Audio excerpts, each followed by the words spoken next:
இன்னைக்கு ஒரு முக்கியமான விஷயத்தை நம்ம தியானிக்க போறோம்.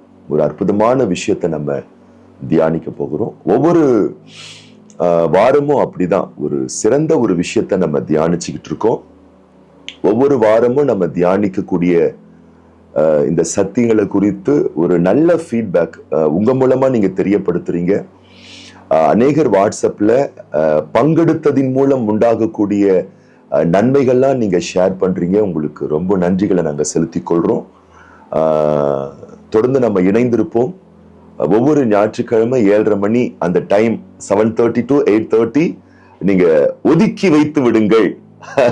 நீங்க எந்த இடத்துல எந்த ஊர்ல இருந்தாலும் என்ன பண்ணுங்கன்னா உங்க கேலண்டர்ல உங்க டைரியில ரவுண்ட் போட்டு இதா ஒரு அடையாளம் போட்டு, ஏன்னா திடீர்னு ஏதாச்சும் கமிட்மெண்ட்லாம் வரலாம். ஆமா, okay fine. Reena sister, praise எல்லாம் ரொம்ப சந்தோஷம் நீங்க வந்திருக்கிறது. Very good. எல்லாருக்கும் ஸ்தோத்திரங்கள். ஆமா, ஒரு நோட் போட்டு வச்சுக்கோங்க. ஆமா, 7:30 to 8:30 நான் அந்த டைம் நான் கர்த்தருக்கு கொடுத்துட்டேன். ஆமா, அந்த டைம் நான் வேற யாருக்கும் கொடுக்க மாட்டேன் அப்படின்னு சொல்லிட்டு அந்த நேரத்தை நீங்க ஒதுக்கி வச்சிருங்க. நிச்சயமா நீங்கள் ஆசீர்வதிக்கப்படுவீர்கள். சரி, இன்னைக்கு நம்ம முக்கியமான ஒரு விஷயம் நம்ம தியானிக்க போறோம்.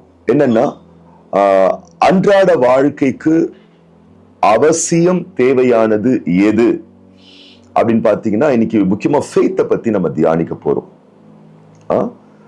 விசுவாசத்தை குறித்து நம்ம கொஞ்சம் சற்று ஆழமா நம்ம தியானிக்க போகிறோம். ஏன்னா கிறிஸ்தவ வாழ்க்கையே என்ன வாழ்க்கைன்னா விசுவாச வாழ்க்கை தான். அதனாலதான் வேதத்துல பல இடங்கள்ல சொல்லப்படுகிற ஒரு வாக்கியம் என்னன்னா, விசுவாசத்தினாலே நீதிமான் பிழைப்பான். நீங்க எழுதக்கூடியவங்களா இருந்தீங்கன்னா அந்த வார்த்தையை போட்டுக்கோங்க. விசுவாசத்தினாலே நீதிமான்.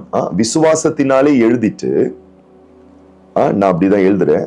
விசுவாசத்தினாலே அப்படின்னு எழுதிட்டு பக்கத்துல நீதிமான் என்ற இடத்துல உங்க பேரை போட்டுக்கோங்க. நான் என் பேரை போட்டுட்டு இருக்கேன், சைமன் அப்படின்னு போட்டுட்டேன். நீங்க நோட் புக்ல வச்சிட்டு இருந்தீங்கன்னா ரொம்ப சந்தோஷம். ரொம்ப அதுல இன்வால்வ்மெண்டா நீங்க இருப்பீங்க. ஆமா, அதனால விசுவாசத்தினாலே சைமன், நான் என் பேரை போட்டிருக்கேன், நீங்க உங்க பேரை போட்டுக்கோங்க. சைமன் பிழைப்பான். ஓகேங்களா? 3 வார்த்தை தான். நான் சொல்றேன், இந்த வார்த்தை உங்க வாழ்க்கையின் தராதரத்தை அற்புதமாய் அழகாய் மாற்றக்கூடிய ஒன்று. நீங்க அந்த பிழைப்பான் இடத்துல என்ன வேணா நீங்க போட்டுக்கலாம், நல்ல விஷயத்தெல்லாம் நீங்க போட்டுக்கலாம். விசுவாசத்தினாலே சைமன் பிழைப்பான், விசுவாசத்தினாலே சைமன் நல்லா இருப்பான், விசுவாசத்தினாலே சைமன் ஆரோக்கியமா இருப்பான், விசுவாசத்தினாலே சைமன் உயர்ந்திருப்பான், விசுவாசத்தினாலே சைமன் என்ன வேணா போட்டுக்கலாம். என்ன சாந்தினிமா, ஓகே தானே? ஆமா, சிறப்பா நீங்க போட்டுக்கலாம். படிக்கிற நீங்க பிள்ளைங்களா இருந்தா விசுவாசத்தினாலே, ஆமா, என் பேர் தானே வரும், நிறைய பேர் இருக்கீங்களே. சைமன் நல்லா படிப்பான், அதெல்லாம் நீங்க எழுதி வச்சுக்கோங்க. நான் சொல்றேன், மூர்த்தி பிரதர் போட்டுக்கலாம். விசுவாசத்தினாலே மூர்த்தி பிசினஸ் மேக்னட்டா வருவான். விசுவாசத்தினாலே என் குடும்பம் ஆசீர்வதிக்கப்படும், விசுவாசத்தினாலே நான் வெற்றி காண்பேன்.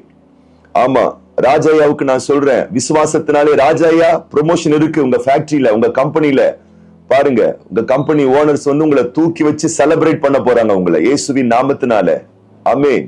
ஆமா, நீங்க என்ன வேணா போட்டுக்கலாம். உங்களுக்கு ஃபுல் ரைட்ஸ் படைத்த தேவன் கொடுத்திருக்கிறார். விசுவாசத்தினாலே நான் வாழ வயதின் பலன் பெற்றிருப்பேன், விசுவாசத்தினாலே நான் வெற்றி காண்பேன். ஒருவேளை நீங்க போயிட்டு இருக்கக்கூடிய பல சவால்கள் மத்தியில நீங்க நோட் பண்ணிக்கொள்ளுங்க, வெற்றி காண்பீர்கள், தடைகள் நீங்கும், அற்புதங்கள் நிகழும். விசுவாசத்தினாலே நான் அற்புதங்களை காண்பேன், விசுவாசத்தினாலே. ஏன்னா இது ஏதோ ஒரு சும்மா வாய்ப்பேச்சு அல்ல. இதுதான் எபிரேயரின் புஸ்தகம் 11ஆம் அதிகாரம். நீங்க வாசித்து பாருங்க, எபிரேயரின் புஸ்தகம் 11ஆம் அதிகாரம். விசுவாசத்தினாலே ஆபேல், விசுவாசத்தினாலே ஆபிரகாம், விசுவாசத்தினாலே யாக்கோபு, விசுவாசத்தினாலே யோசேப்பு, விசுவாசத்தினாலே தாவீது, விசுவாசத்தினாலே தானியேல், விசுவாசத்தினாலே கிதியோன். அவங்க ஒவ்வொரு கரியர்ல, அவங்க ஒவ்வொரு ஃபீல்ட் ஒர்க்ல, அவங்க ஒவ்வொரு ஃபேமிலி லைஃப்ல, அவங்க ஒவ்வொரு ஸ்பிரிச்சுவல் லைஃப்ல ராஜ்யங்களை ஜெயித்தார்கள், சிங்கங்களின் வாய்களை கிழித்தார்கள், அக்கினியின் உக்கிரத்தை அவிழ்த்தார்கள், தீமையெல்லாம் காலி பண்ணாங்க, எதிர்ப்பெல்லாம் ஒண்ணு இல்லாம ஆக்கிட்டாங்க, தடையெல்லாம் உடைச்சு போட்டாங்க. எதுல? விசுவாசத்தினால, விசுவாசத்தினால, விசுவாசத்தினால. அப்படி நீங்களும் என்னோட கூட சேர்ந்து சொல்றீங்களா? ஒருவேளை நீங்க போயிட்டு இருக்கக்கூடிய சிச்சுவேஷன் எனக்கு தெரியாம இருக்கலாம், பட் உங்களுக்கு தெரியும். ஒருவேளை நீங்க சிக்கா இருந்தீங்கன்னா வாயை திறந்து சொல்லுங்க, விசுவாசத்தினாலே குறிப்பிட்ட சில சிக்கலை நீங்க பாதிக்கப்பட்டிருக்கலாம். இந்த வியாதியிலிருந்து நான் வெளியே வருவேன். விசுவாசத்தினாலே வாழ வயது பலன் எனக்கு உண்டாகும். விசுவாசத்தினாலே நோய்கள் என்னை விட்டு நீங்கும். சாந்தி சிஸ்டர் இணைஞ்சிருக்காங்க, நான் நினைக்கிறேன், பிலீவ் பண்றேன். அவங்க கொஞ்சம் இப்போ உடம்பு சரியில்லைன்னு சொல்லிட்டு இருந்தாங்க. சாந்தி சிஸ்டர் நீங்க சொல்லுங்கம்மா. இயேசுவின் நாமத்தினாலே, விசுவாசத்தினாலே நான் பலன் கொள்ளுவேன். விசுவாசத்தினாலே எனக்கு சுகம் உண்டாகும். விசுவாசத்தினாலே நான் சௌக்கியமா இருப்பேன். விசுவாசத்தினாலே வர வர நான் விருத்தி அடைவேன். விசுவாசத்தினாலே நான் தொட்டதெல்லாம் துலங்கும். நீங்க உங்களுக்கு நல்ல ரைட்ஸ் இருக்கு. இப்போ நான் சொல்றதெல்லாம் ஏதோ சுயத்திலோ மாம்சத்திலோ நான் சொல்லவில்லை. நீங்க சர்ச் பண்ணலாம். எபிரேயரின் புஸ்தகம் 11ஆம் அதிகாரத்தை நீங்க சர்ச் பண்ணுங்க. இப்ப நான் சொன்ன எல்லா வேர்டும் அங்க இருக்கும், எல்லாமே அங்க இருக்கும். அப்படிப்பட்ட ஒரு அபாரமான ஒரு ஃபெய்த் நாம் ஒவ்வொரு நாளும் அனுதின வாழ்க்கையில் நம்ம ஆப்ரேட் பண்ணும் பொழுது, நான் சொல்லுகிறேன், நம்முடைய வாழ்க்கை ரொம்ப சக்சஸ்ஃபுல்லான லைஃபா இருக்கும். அப்ப கிறிஸ்தவ வாழ்க்கையே விசுவாச வாழ்க்கை தான். கிறிஸ்தவ வாழ்க்கை என்பது விசுவாச வாழ்க்கை தான். அப்படி விசுவாசம் வந்துட்டாலே அதனுடைய ரிசல்ட் வெற்றி தான், அதனுடைய ரிசல்ட் உயர்வு தான், அதனுடைய ரிசல்ட் மேன்மை தான், அதனுடைய ரிசல்ட் ஜெயந்தான். ஏனென்றால் 1 யோவானின் புஸ்தகத்துல 5ஆம் அதிகாரம் 4ஆம் வசனம் 5ஆம் வசனம் தெளிவுபட சொல்லுகிறது, தேவன் தம்முடைய அவருடைய குமாரனாகிய இயேசு கிறிஸ்துவை விசுவாசிக்கிறவனே அல்லாமல் இந்த உலகத்தை ஜெயிக்கிறவன் யார்? நம்முடைய விசுவாசமே உலகத்தை ஜெயிக்கிற ஜெயம். உலகத்துல தானே இருக்கும். இந்த உலகத்துல தானே பல வகையான சவால்கள், பல வகையான பலவீனங்கள், பல வகையான வியாதிகள், பல வகையான போராட்டங்கள், பல வகையான நெருக்கடிகள், எல்லாத்தையும் நீங்க ஓவர் கம் பண்ணுவீங்க, எல்லாத்தையும் நீங்க ஜெயிப்பீங்க. லைஃப்ல சில ஏரியால நீங்க ஸ்ட்ரகிள் பண்றீங்களா? ரொம்ப எல்லாம் போட்டு மண்டையை போட்டு குழப்பி யோசிச்சு ரொம்ப எல்லாம் நீங்க சங்கடப்படுத்திக்காதீங்க. சிம்பிள் வேர்டு, ஒரே வார்த்தை சொல்லுங்க, விசுவாசத்தினால இன்னைக்கு இந்த நாள் நான் நல்லா இருப்பேன். ஒரு வேர்டு, விசுவாசத்தினால இன்னைக்கு என்னுடைய பிசினஸ் ஆசீர்வதிக்கப்படும். உங்க பேரை போட்டுங்க. என்னுடையன்னா நான் பன்மையில பொதுவா நான் சொல்றேன், உங்க பேரை போட்டுக்கோங்க. விசுவாசத்தினால சைமன் இன்னைக்கு என்னுடைய போக்கு வரவு ஆசீர்வதிக்கப்படும். அப்படி நீங்க சொல்ல சொல்ல அந்த வேர்டை நீங்க ஒண்ணுமே, அந்த வேர்டை நீங்க உச்சரித்தாலே போதும், உங்களுக்குள் இருக்கக்கூடிய ஸ்பிரிச்சுவல் அந்த ஒரு தெய்வீக பொட்டன்ஷியல், அந்த ஆற்றல் ஸ்டிமுலேட் ஆக ஆரம்பிக்கும். ஏன்னா உங்களுக்குள்ளதான் ஃபயர் இருக்கு, உங்களுக்குள்ளதான் வல்லமை இருக்கு. உங்களுக்குள்ள இருக்கக்கூடிய அந்த அபார வல்லமை தூண்டப்படும், உள்ளிருந்து அது வெளியரங்கமாகும். அப்ப அது வெளியரங்கம் ஆயிட்டே இருக்கணும்னு சொன்னா, வெற்றி காண வேணும்னு சொன்னா, இப்படிப்பட்ட வார்த்தைகளை நீங்கள் அனுதினமும் பேச வேணும். என்ன பண்றது, ஒண்ணும் வர மாட்டேங்குது, ஏன் தெரியல இப்படி சங்கடமா இருக்கு, எங்களுக்கு மட்டும் ஏன் தான் இப்படி தொல்லை வருது, என் குழந்தைங்களுக்கு தான் எப்ப பார்த்தாலும் பிரச்சனை வருது, நான் வண்டி எடுத்துட்டு போனதான் 4 நாய் என்ன துரத்துது, எனக்கு தான் எப்ப பார்த்தாலும் தலைவலி வருது, பக்கத்து வீட்டுக்காரன் என்னதான். இதெல்லாம் இருக்கலாம், இதெல்லாம் ஃபேக்ட். ஆனா அது ட்ரூத் கிடையாது. உண்மை வேறு, சத்தியம் வேறு. ட்ரூத் வேற, ஃபேக்ட் வேற. உண்மைதான், நாய் துரத்துறது உண்மையா இருக்கலாம், ராத்திரி கனவு கெட்ட கனவா வர்றது உண்மையா இருக்கலாம். நல்லா இருப்போம் பாருங்க, திடீர்னு பாத்தீங்கன்னு சொன்னா எங்கேயாச்சும் முட்டியை போய் இடிச்சுப்போம், காலை போய் இடிச்சுப்போம். திடீர்னு தேவையில்லாத உடல்ல சில பிரச்சனைகள் இருக்கும், திடீர்னு தலை சுத்துற மாதிரி இருக்கும். இதெல்லாம் உண்மைதான். தலைவலி வர்றது உண்மைதான், பற்றாக்குறை வர்றது உண்மைதான், எதிர்ப்புகள் வர்றது உண்மைதான், பிரச்சனைகள் வர்றது உண்மைதான். கால் பண்ணிட்டு வரல, திடீரென்று சில விதமான போராட்டங்கள் வர்றது உண்மைதான். ஆனா அந்த உண்மை மாறுகின்ற ஒன்று, அது மாறும். ஆனா சத்தியம் மாறவே மாறாது. இப்ப திவ்யா சிஸ்டர் பாருங்க, அவங்க குட்டி பாப்பாவை, செல்ல குட்டி பாப்பாவை பக்கத்துல வச்சிருக்காங்க, அந்த பெண் பிள்ளை பக்கத்துல வச்சிருக்காங்க இல்லையா? இப்ப அந்த திவ்யா சிஸ்டர் பக்கத்துல பாருங்க, எல்லாம் அந்த கொஞ்சம் ஷார்ட் அங்க பாருங்க, திவ்யா சிஸ்டர் பக்கத்துல ஒரு குட்டி பாப்பா இருக்கு, வெரி குட். இப்ப அந்த பிள்ளை பெண் பிள்ளை இல்லீங்களா? இப்போ அந்த பெண் பிள்ளை என்று சொல்லப்படுவது சத்தியம், அது மாறவே மாறாது. கடைசி வரைக்கும் அவள் பெண் பிள்ளை தான். ஆனா இப்ப அவ எப்படி இருக்காள்? ஒரு சிறுமி, சின்ன சின்ன பிள்ளையா இருக்கிறா. இன்னும் சில வருஷங்கள் கடந்த பிறகு அவ என்ன ஆவா? இப்ப சிறுமி, தமிழ்ல சொல்லணும்னா இன்னும் கொஞ்ச நாள் பொறுத்து என்ன ஆவா? வாலிப பெண் பிள்ளை, வாலிப வயதை உடையவள். இன்னும் சில வருஷங்கள் ஆனா திருமணமானவள். திருமதி, மிஸ்ஸஸ், அப்புறம் பாத்தீங்கன்னா வயசாக பாட்டி, அப்படி ஸ்தானம் எப்படி மாறுது பாருங்க. சிறுமி, வாலிப மங்கை, திருமணமான மங்கை, அப்படிலாம் இருக்கு பாருங்க. அதுக்கப்புறம் ஒரு கணவனுக்கு மனைவி, மனைவி என்ற ஸ்தானம். இதெல்லாம் உண்மை நிலைகள் மாறிக்கிட்டே இருக்கும். ஆனா பிறக்கும் போது இப்ப அந்த பிள்ளை சிறு பிள்ளை என்பது மாறவே மாறாது, சத்தியம். அப்ப நான் சொல்லட்டுமா, நீங்கள் விசுவாசிக்கிறவர்கள் அது சத்தியம். விசுவாசத்தினால பிழைப்பீர்கள், அது சத்தியம். விசுவாசத்தினால ஆரோக்கியமா இருப்பீர்கள், அது சத்தியம். விசுவாசத்தினால வெற்றி காண்பீர்கள், அது சத்தியம். விசுவாசத்தினால இப்ப இருக்கிறதால 1000 மடங்கு பெட்டரா வருவீங்க, அது சத்தியம். அது மாறவே மாறாது. உங்கள் தலையில் எழுதப்பட்ட தெய்வீக தலை எழுத்து, அது மாறவே மாறாது. நல்லா இருப்பீங்க, பெட்டரா இருப்பீங்க, ஹெல்த்தியா இருப்பீங்க, சந்தோஷமா இருப்பீங்க, வெற்றி காண்பீர்கள். ஆனா இப்ப இருக்கக்கூடிய தோல்விகள், நெருக்கங்கள், பாரங்கள், உபாதைகள், உபத்திரவங்கள், அது ஒரு தற்சமயத்தில் இருக்கக்கூடிய உண்மைகள். அது மாறும், நிச்சயமா மாறக்கூடிய ஒரு விஷயம். இருமல் வருது, உண்மைதான். ஆனா எப்பவுமே த்ரோட் பெயினோ காஃபோ எப்பவுமே இருக்கிறது இல்ல. காய்ச்சல் வருது, உண்மைதான். பட் அது மாறுது. அப்ப நான் சொல்றது, இன்னைக்கு பிரசங்கம் பண்றது உண்மையை பிரசங்கிக்கவில்லை, நான் சத்தியத்தை பிரசங்கித்துக் கொண்டிருக்கிறேன். அப்ப அந்த சத்தியத்தை நம்ம ஸ்ட்ராங்கா பிலீவ் பண்ணும்போது நான் சொல்லுகிறேன், எந்தெந்த ஏரியாவுல நம்ம பாதிக்கப்பட்டிருக்குமோ அந்த பாதிப்பிலிருந்து நாம் விடுதலையாக்கப்படுவோம். அப்ப விசுவாச வாழ்க்கைய ஒவ்வொரு நாளும் பிராக்டிக்கல் லைஃப்ல நீங்கள் நடைமுறை வாழ்க்கையில அதை அபியாசப்படுத்திக்கிட்டே இருங்க, பிராக்டிஸ் பண்ணிக்கிட்டே இருங்க. எழுதிக்கோங்க பார்க்கலாம். ஃபெய்த்தை பிராக்டிஸ் பண்ணுங்க. ஃபெய்த்தை, விசுவாசத்தை அனுதினமும் அபியாசப்படுத்துங்கள், பிராக்டிஸ் பண்ணுங்க. ஒரு டாக்டர், தம்பி இருக்குப்பா, இருக்கு.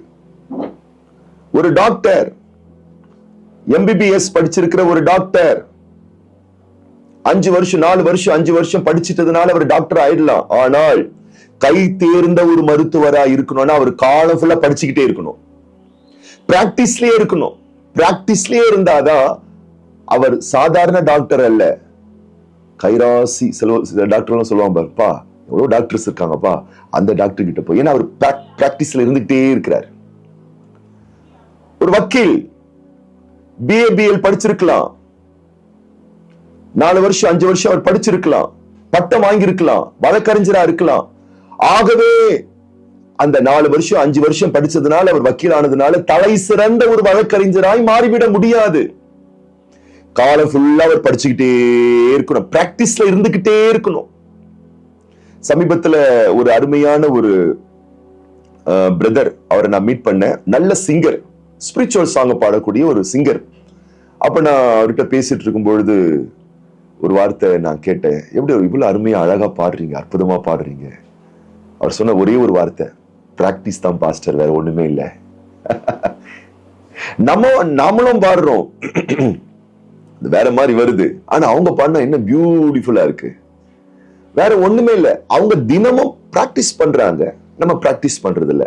பிராக்டிஸ் பண்ணும் பொழுது சக்சஸ்ஃபுல்லான வெற்றிகள் வாழ்க்கையில் உண்டாகும். நான் சொல்லுகிறேன் அன்பு பிள்ளைகளே, அனுதினமும் பிராக்டிஸ் பண்ணுங்க. என்ன பிராக்டிஸ் பண்றது, எப்படி பிராக்டிஸ் பண்றது? எளிமை, ரொம்ப சிம்பிள், ரொம்ப சிம்பிளான விஷயம், ரொம்ப எளிமையான விஷயம். விசுவாசத்தினாலே சைமன் ஆரோக்கியமா இருப்பான். முடிஞ்சு போச்சு. இன்னைக்கு என்ன வேணும் உங்களுக்கு? ஒவ்வொரு நாளும் உங்களுக்கு என்ன வேணும்? பலன் வேணுமா? நிம்மதி வேணுமா? சமாதானம் வேணுமா? வாய் திறந்து அதை சொல்லுங்க. ஏன்னா ரோமரின் புஸ்தகம் 10ஆம் அதிகாரம் 17ஆம் வசனம் சொல்லுகிறது. ரோமர் 10:17 என்ன சொல்லுகிறது? விசுவாசம் எப்படி வரும்? தானா வராது, கேட்கிறதுனால வரும். ஃபெய்த் எப்படி? உங்களுக்குள் இருக்கக்கூடிய விசுவாசம் பிராக்டிஸ் பண்ணணும், அதை அபியாசப்படுத்தணும், அதை ஸ்டிமுலேட் பண்ணணும், அதை எவ்ரிடே உங்க லைஃப்ல அதை மோட்டிவேட் பண்ணி விசுவாசம் அபாரமாய் கொழுந்து விட்டு எரியணும் அப்படின்னு சொன்னா தானா அது நடக்காது. எப்ப பார்த்தாலும் ஒரு பயமான ஒரு வார்த்தை, கவலையான வார்த்தை, சோகமான வார்த்தை, துக்கமான வார்த்தை பேசிட்டு இருந்தா ஃபெய்த் வந்துராது. விசுவாசம் எப்படி வரும்? கேட்கறதுனால வரும். எதை கேட்கறதுனால வரும்? வசனங்களை, வார்த்தைகளை கேட்க கேட்க கேட்க கேட்க கேட்க கேட்க ஃபெய்த் டெவலப் ஆயிட்டே இருக்கும். உங்க லைஃப்ல டெவலப் ஆயிட்டே இருக்கும், டெவலப் ஆயிட்டே இருக்கும், டெவலப் ஆயிட்டே இருக்கும். அதை நடைமுறைப்படுத்தும் பொழுது பல தரமான வெற்றிகளை நீங்கள் காண்கின்ற ஒரு சூழல் உங்கள் வாழ்க்கையில உண்டாகும் அன்பானவர்களே. அப்ப இன்னைக்கு தீர்மானம் பண்ணுங்க. ஒரு மாதிரியா இருக்கா? ஒண்ணு இல்ல, விசுவாசத்தினால நான் இன்னைக்கு சுகமா இருப்பேன். விசுவாசத்தினால இந்த காரியத்தை நான் செஞ்சு முடிப்பேன்.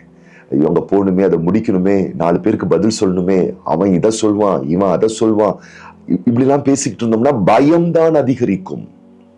இவங்க அப்படி பேசுவாங்களே, அவங்க அப்படி சொல்லுவாங்களே, ஐயோ ரொம்ப டென்ஷன்பா, ஐயே ரொம்ப ப்ரெஷர்ப்பா, ஐயே அவங்க சகிக்க இப்படி நம்ம பேசிட்டு இருந்தோம்னா விசுவாசம் வளராது. ஃபெய்த் டெவலப் ஆகவே ஆகாது. அப்போ நம்ம என்ன செய்யணும்? எபிரேயர் 4 சொல்றாரு பாருங்களேன்.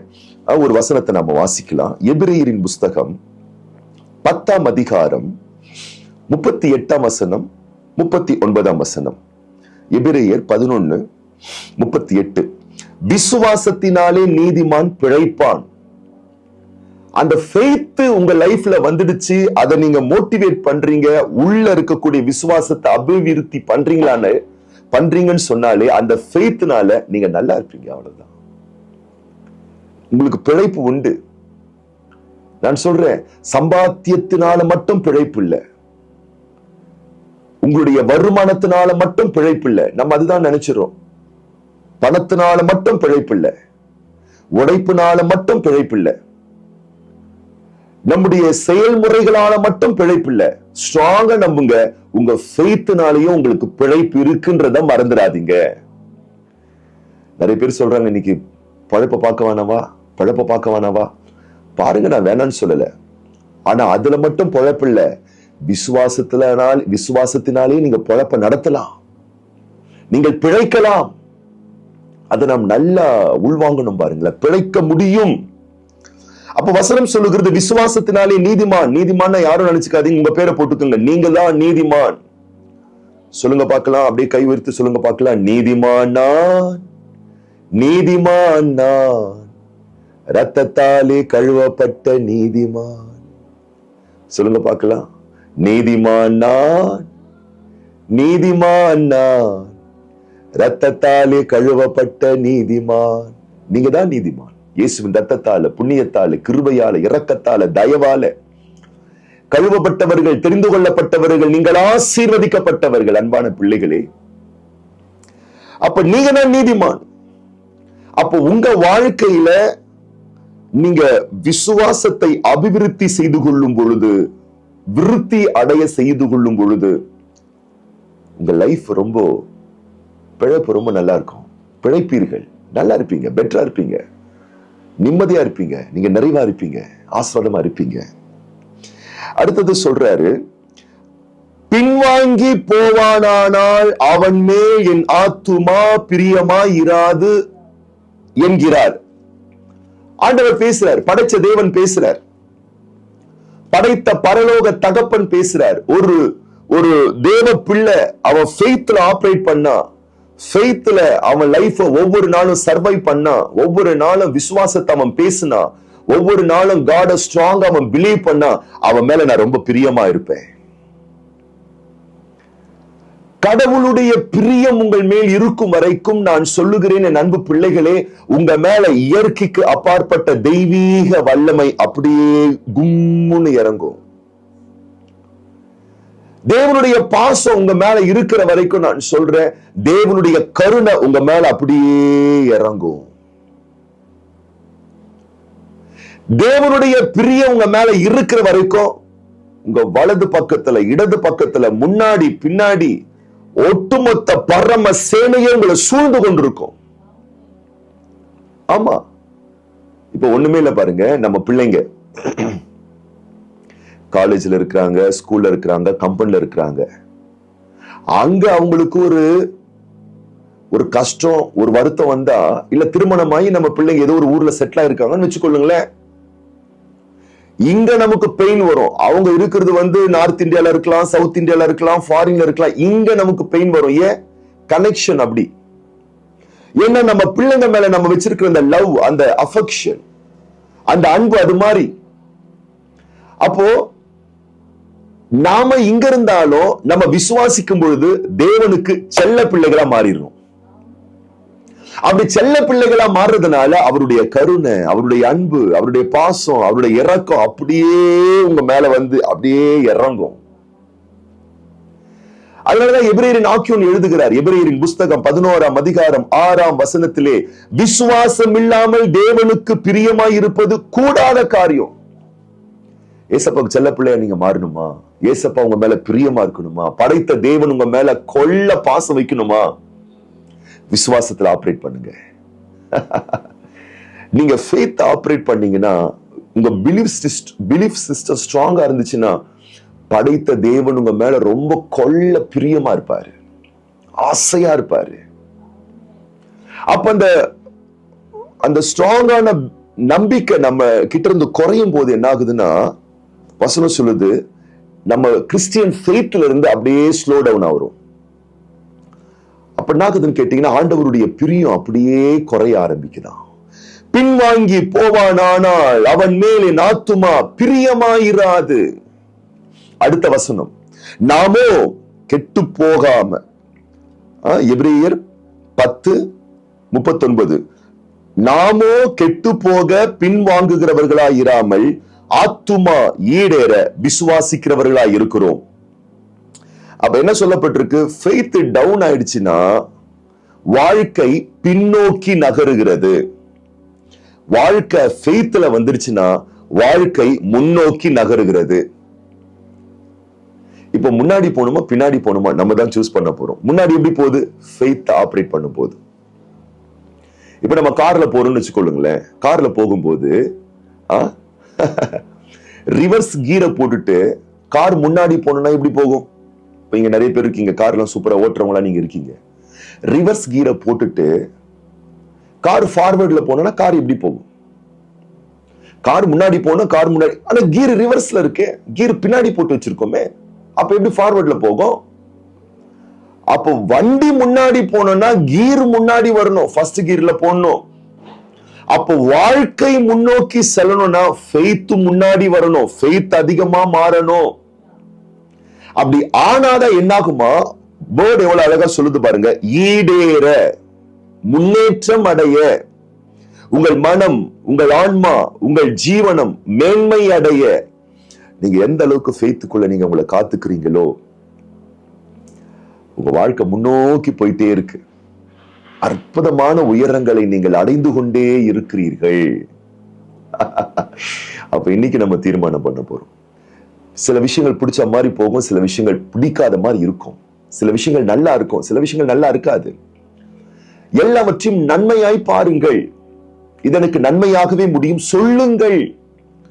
நஷ்டமான சூழ்நிலையை ஆனாலும், கஷ்டமான சூழ்நிலையை ஆனாலும், பாதகமான சூழ்நிலையை ஆனாலும், வாதை வருத்தமே ஆனாலும் வாயை திறந்து சொல்லுங்க, இந்த தீமை எனக்கு நன்மையாய் மாறும். இந்த கஷ்டம், இந்த கடினம், இந்த வேதனை, இந்த துன்பம், இது எல்லாம் எனக்கு சாதகமா மாறும். ஏன்னா நான் நீதிமான், நான் ஆண்டவருடைய வார்த்தை விசுவாசிக்கிறவன், விசுவாசிக்கிறவள். அப்படி விசுவாசிக்கிறவங்க மேன்மை அடைவார்கள், முன்னேற்றம் அடைவார்கள். விசுவாசிக்கிறவர்களுடைய பேச்சுக்கும் விசுவாசிக்காதவருடைய பேச்சுக்கும் பெரிய வித்தியாசம் இருக்கு. நீங்க ஒரு உதாரணத்துக்கு நான் சொல்றேன். மார்க்கு சுவிசேஷ புஸ்தகத்துல, மார்க்கு சுவிசேஷ புஸ்தகம் 5ஆம் அதிகாரம், மார்க்கு 5ஆம் அதிகாரம், இதுல ஒரு அழகான ஒரு சத்தியம் இருக்கு. ஒரு வசனம் நம்ம வாசிக்கலாம். மார்க்கு 5:22 வசனத்திலிருந்து, அப்பொழுது ஜெப ஆலய தலைவரில் ஒருவனாகிய யவீரு என்பவன் வந்து அவரை கண்டவுடனே அவர் பாதத்திலே விழுந்து, அவர் பாதத்திலே விழுந்து, என்ன சூழ்நிலை வந்தாலும் நான் சொல்றேன், ஆண்டவருடைய பிரசன்ஸ்ல விழுந்துருங்க. அனுதின வாழ்க்கையில் நீங்கள் விசுவாசத்தை அபியாசப்படுத்த, அனுதின வாழ்க்கையில் நீங்கள் வெற்றி காண, அனுதின வாழ்க்கையில் ஒவ்வொரு சூழல்களிலேயும் நீங்கள் ஜெயம் எடுக்க நாம் செய்ய வேண்டிய முதல் காரியம் பிரசனத்துல விழுந்துருங்க. அப்பாவுடைய பாதத்துல விழுந்துருங்க. அப்படின்னா என்ன தெரியுமா அர்த்தம்? நீங்க அதிகமா தேவனை உணர்வது, நீங்க ஃபீல் பண்றது. அப்படி நீங்க பாதத்துல விழும்பொழுது என்ன நிகழ்கிறது அப்படின்னு கேட்டீங்கன்னா, என்னை மிஞ்சிய ஒரு தேவன், என் வல்லமை, என் ஞானம், எனக்கு ஞானம் இருக்கலாம், ஆனா என் ஞானத்தை விட மேலான ஞானம் உள்ளவர் என்னோடு இருக்கிறார். எனக்கு பட்டம் இருக்கு, பதவி இருக்கு, அதை விட சிறந்த ஒரு நபர் என்னோடு கூடவே இருக்கிறார். அப்ப டோட்டலா சரண்டர் பண்ணி, எனக்கு படிப்பு இருக்கலாம், வசதி இருக்கலாம், சொத்துக்கள் இருக்கலாம், திறமை இருக்கலாம், ஸ்மார்ட்டா பேசக்கூடிய ஆற்றல் இருக்கலாம், நிறைய செல்வாக்குகள் இருக்கலாம், பொலிட்டிஷியன்ஸோட இன்ஃப்ளூயன்ஸ் எனக்கு இருக்கலாம், எத்தனையோ மனிதர்களுடைய செல்வாக்கு எனக்கு இருக்கலாம். ஆனா இது எல்லாவற்றை பார்க்கிலும், இவையெல்லாம் ஆப்சென்ட் ஆனாலும் எப்பவுமே பிரசன்ட்ல இருக்கக்கூடிய உயிருள்ள தேவன் என்னோடு கூடவே இருக்கிறார் என்று சொல்லி அவருக்கு நீங்கள் செலுத்த வேண்டிய முழுமையான மதிப்பு, முழுமையான மரியாதை, முழுமையான கனத்தை நீங்க செலுத்த செலுத்த நான் சொல்றேன், நீங்க அப்படியே அவர் பாதத்துக்கு நீங்க வந்துடுறீங்க. வானம் அவருடைய சிங்காசனம், பூமி அவருடைய பாதபடி. நீங்க பெட்ரூம்ல இருந்து இல்ல ஹால்ல இருந்து நீங்க எங்க இருந்தாலும் சரி, அப்ப என்ன சரண்டர் பண்றேன்யா, என்ன ஒப்பு கொடுக்குறேன்யா. இது மாதிரி என் லைஃப்ல சில விஷயங்கள் நான் ஸ்ட்ரகிள் பண்றேன், சில போராட்டங்கள் இருக்கு, ஃபைனான்சியல் ப்ராப்ளம் இருக்கு, இப்படிப்பட்ட பல சிக்கல்கள் இருக்கு, என் பிசினஸ்ல ஏற்ற தாழ்வுகள் இருக்கு, என் மனசுல சில போராட்டங்கள் இருக்கு, பல வகையான சங்கடங்கள் இருக்கு.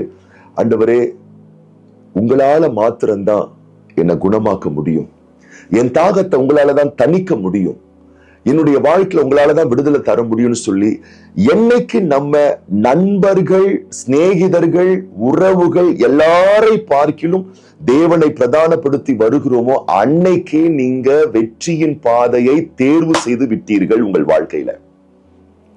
இங்கே யவீரு என்று சொல்லப்படுகிற ஒரு மனுஷன் இருக்கிறான். இவன் ஒரு ஆலய தலைவன், ஒரு பவர்ஃபுல் மேன்.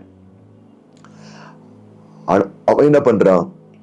அவனுக்கு ஒரு சிக்கல் வருது. என்ன வருது? ஒரு வாலிப பெண் அவனுக்கு மகளா இருக்கிறா. என்ன நடக்குதான் பாருங்க. 23ஆம் வசனத்தில், என் குமாரத்தி மரண அவஸ்தை படுகிறாள், அவள் ஆரோக்கியம் அடையும்படிக்கு நீர் வந்து அவள் மேல் உமது கைகளை வையும், அப்பொழுது பிழைப்பாள். என்னவா? பிழைப்பாள். அப்படின்னா ஆரோக்கியமாவாள். அப்ப நல்லாகிறதுக்கு எது முக்கியமானது? சொல்லுங்களேன், ஃபெய்த் தான். இப்போ இந்த யவீருக்கு என்ன வேணும்? தம் மகளுக்கு ஒரு சுகம் வேணும், தம் மகளுக்கு ஒரு விடுதலை வேணும், தம் மகளுக்கு ஒரு ஆரோக்கியம் வேணும், தன் பிள்ளைக்கு ஒரு வெற்றி வேணும், தாம் பிள்ளை குணமடையணும், தாம் பிள்ளை சுகமடையணும், தாம் பிள்ளை ஆரோக்கியம் அடையணும், தாம் வாழ்க்கை பெட்டரா மாறணும், தன்னுடைய வருமான வாழ்வு பெட்டராகணும், தன்னுடைய வருங்கால வாழ்வு பெட்டராகணும், பிழைக்கணும்.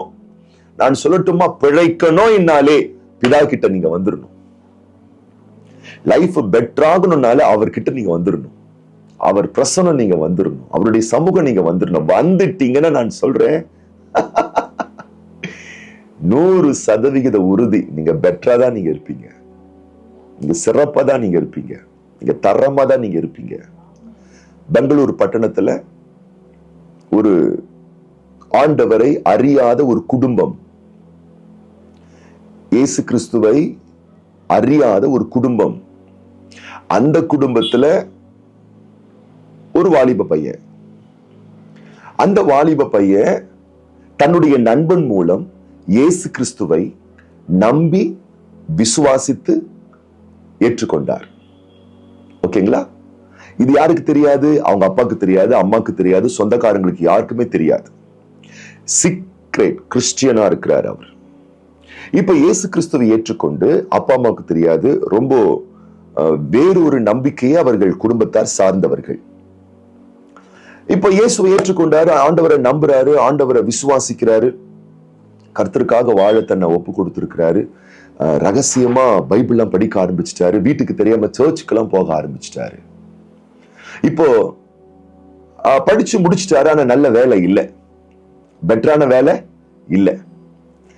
இப்போ இவர் என்ன பண்றாருன்னா